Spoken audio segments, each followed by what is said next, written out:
Di awal film diperlihatkan seorang pria bernama Cio yang sedang mengemudi dengan mulut yang mengeluarkan busa, sehingga mobil menabrak sebuah toko di kota itu.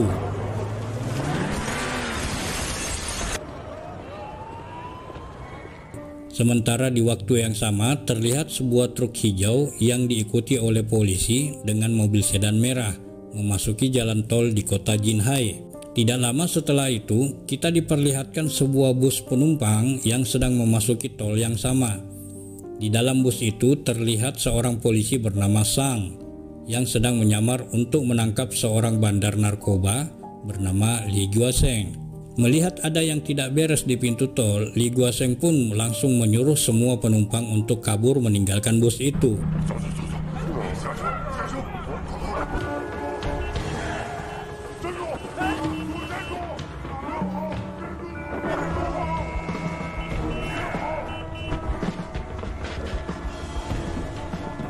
Dan akhirnya mereka semua pun dapat diringkus oleh Sang. Setelah pemeriksaan, ternyata semua penumpang di bus itu membawa narkoba berupa kapsul yang dimasukkan ke dalam perut mereka.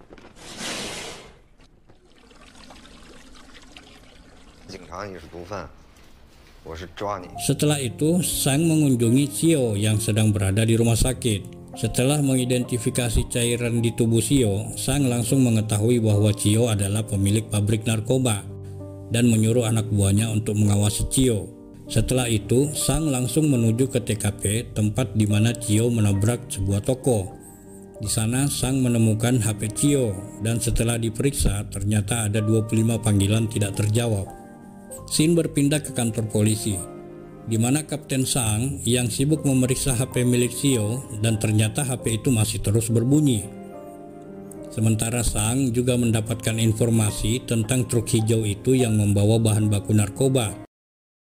Beberapa saat kemudian, anak buah Sang mendapatkan informasi lokasi pabrik Cio. Tanpa banyak bicara, Kapten Sang langsung menuju ke pabrik itu.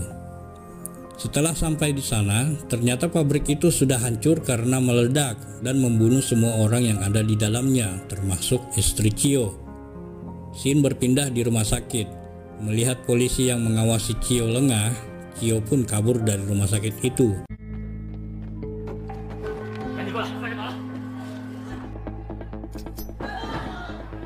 Di saat yang sama, Sang yang baru tiba di rumah sakit itu bertemu Cio di lantai bawah.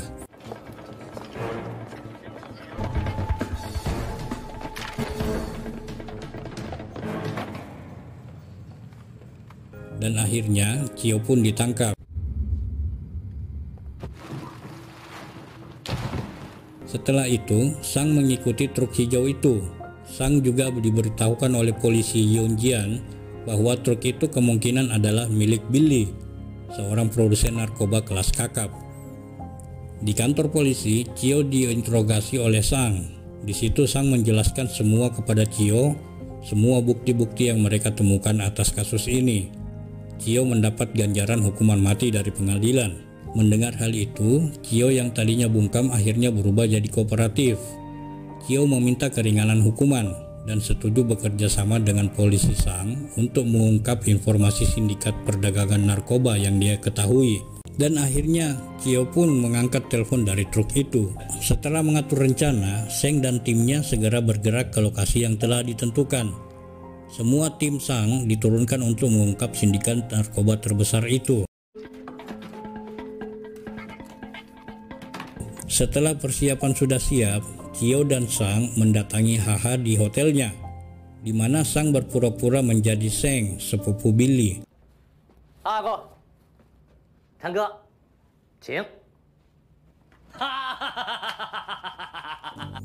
Sementara itu, Seng yang asli sedang berada di lobi hotel dan telah dipantau oleh polisi.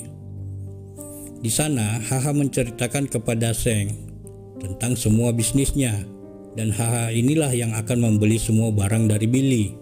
Akhirnya HH pun percaya kepada Sang, dan Sang meminta HH untuk datang ke tempatnya besok. Setelah menemui HH, saatnya Sang dan Cio harus menemui Seng yang asli. Dan Sang harus berpura-pura menjadi HH. Setelah dia observasi dengan HH, Sang pun menirukan gaya HH di hadapan Seng. agar dia tidak curiga. Namun tidak disangka, Seng menawarkan Sang narkoba untuk dicoba, dan akhirnya Sang pun mencicipi narkoba itu. Namun tidak hanya sekali, Seng justru menawarkan kembali kepada Sang. Meskipun Sang sudah mulai goyang, namun dia memaksa agar semuanya berjalan lancar. Setelah itu Sang kelihatan sangat mabuk berat, namun tetap menahan agar kelihatan baik-baik saja. Dan Seng pun menyuruh Sang datang ke tempatnya besok untuk makan malam bersama Billy. Dan pada saat Seng sudah pergi dari hotel itu, Sang pun tumbang dan harus mendapatkan perawatan dari semua timnya.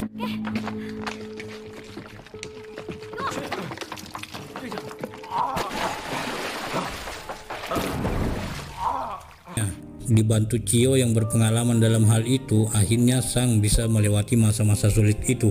Setelah kejadian itu, Sang dan Cio akan berangkat ke pabriknya di Erso menggunakan kereta cepat menyusul truk itu. Sementara di tempat berbeda, truk hijau itu tiba-tiba berhenti karena bertengkar dengan temannya. Dan salah satu dari mereka menghubungi Cio yang sedang berada di atas kereta. Sopir itu terlihat mabuk berat dan meminta Cio untuk datang. Setelah sampai di sana, sebelum menemui sopir itu, Cio dibekali alat penyadap dan kamera pengintai oleh Sang untuk disimpan di sudut-sudut pabriknya itu. Sesampai di truk itu, Cio langsung menghajar kedua sopirnya itu dan diawasi oleh semua anak buah Sang. Kemudian Cio pun naik ke truk itu dan menjalankan sendiri truknya untuk menuju ke pabriknya sendiri di Ensor. Sementara semua polisi mengawasi dari belakang. Setelah sampai di pabriknya, ternyata pabrik itu sudah dipantau oleh anak buah Sang. Mereka mengawasi pabrik itu selama 24 jam. Ternyata semua karyawan Cio di pabrik itu adalah tunawisma, dan mereka pun segera menyuruh anak buahnya untuk membongkar barang itu dari truk. Sementara Cio diam-diam sedang memasang kamera di beberapa tempat di sana. Sambil menunggu karyawan mereka membongkar barang itu, mereka terlihat sedang makan bersama. Di sana Cio memberitahukan kepada rekannya bahwa pabriknya telah meledak dan istrinya telah meninggal. Mendengar hal itu, kedua tunawisma itu memberikan sejumlah uang untuk menghormati kematian istri Cio. Kemudian Cio membakar semua uang itu sebagai bentuk penghormatan terhadap istrinya yang telah meninggal. Sementara Sang mengawasi Cio dari jauh. Keesokan harinya, Sang sudah kembali berada di Yujiang untuk mempersiapkan pertemuan dengan Billy. Ternyata, Seng dan Billy telah mengikuti mobil Sang dan meminta Cio untuk bertemu di jalan raya. Billy meminta Sang untuk mengantarkan uangnya ke mobil van putih yang berada di depan mobil Sang dan mengambil barangnya. Sementara semua petugas di sekitar itu sudah bersiap untuk menangkap Billy. Namun Sang meminta semua anak buahnya untuk tetap tenang. Dan ternyata benar, ternyata isi koper itu hanya berisi berupa cerutu, sehingga perangkapan pun dibatalkan. Setelah itu Sang meminta Cio untuk menghubungi HH untuk transaksi malam ini dan meminta saudara bisu Cio mempersiapkan pengirimannya. Malam harinya barang pun dikirim dari Ensor ke tempat HH. Setelah truk itu keluar dari pabrik, polisi langsung memasuki pabrik itu dan menangkap semua karyawan di pabrik itu. Sementara di tempat HH, Cio dan Sang datang menemui HH. Setelah melihat uangnya, mereka diajak makan malam oleh HH. Sementara di gudang HH, barang dari Ensor diperiksa oleh orang HH, kemudian dibongkar untuk dikirim ke Korea oleh HH. Kita beralih ke pabrik di Ensor, di mana polisi sedang menggerebek tempat itu. Mengetahui pabrik didatangi polisi, kedua tunawisma itu pun melawan polisi itu. Dan kejadian itu membuat beberapa polisi mati dan terkena tembakan.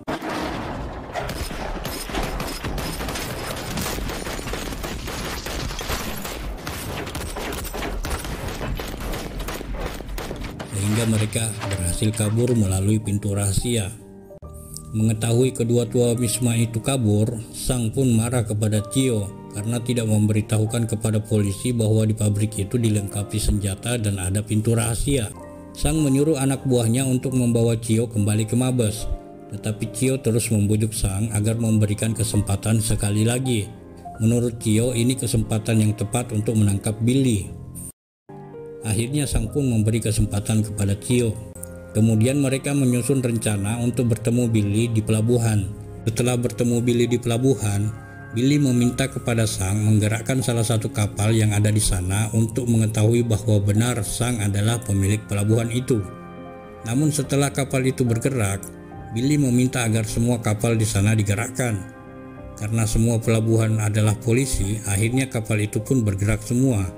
Hal ini membuat Billy semakin yakin kepada Sang. Kemudian Sang meminta kepada Billy untuk segera membicarakan tentang bisnis mereka. Tetapi Billy hanya meminta Sang untuk datang ke The State malam ini untuk membicarakan semuanya. Malam harinya di The State, Sang menanyakan kepada Billy berapa harga yang diminta oleh Billy. Kemudian Sang mulai curiga kepada Billy karena tidak bisa menyebutkan harga, dan Sang sengaja merusak komunikasi mereka. Padahal bosnya sendiri sudah menyebutkan harganya, namun tidak dapat didengarkan oleh Billy. Tiba-tiba Sang langsung mengancam Billy dengan Cio, sehingga bos Billy pun muncul. Namun Sang berpura-pura menganggap mereka adalah polisi. Dan akhirnya bos-bos narkoba itu mau memberikan barangnya kepada Sang dan meminta agar Billy dan Seng dibebaskan.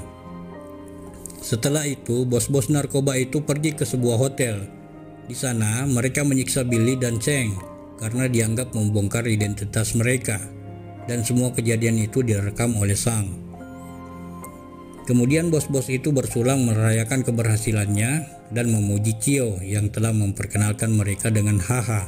Saat transaksi akan dilakukan, Cio yang membawa mobil salah satu bos-bos itu memberitahukan kepada bos yang lain bahwa mereka diikuti oleh polisi.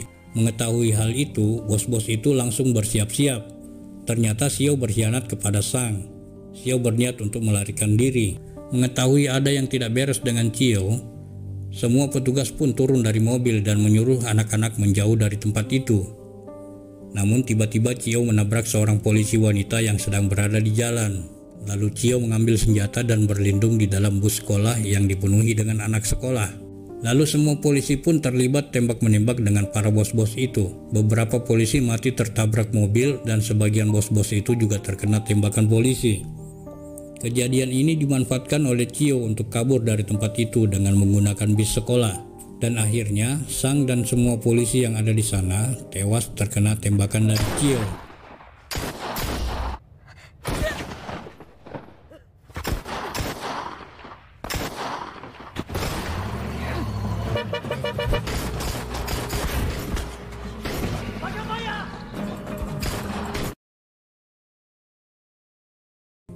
Dan hanya tersisa Cio seorang diri.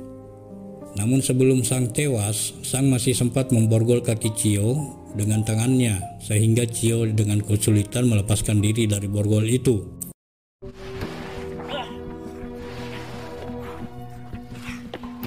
Tidak lama, polisi pun berdatangan di tempat itu dan berhasil menangkap Cio. Beberapa hari kemudian, pengadilan memvonis eksekusi mati kepada Cio karena semua kejahatannya. Dan saat Cio akan dieksekusi, Cio masih mencoba menawarkan untuk membantu polisi mengungkap jaringan narkoba yang lebih besar lagi. Namun kali ini Cio tidak dapat dimaafkan lagi, dan film pun berakhir.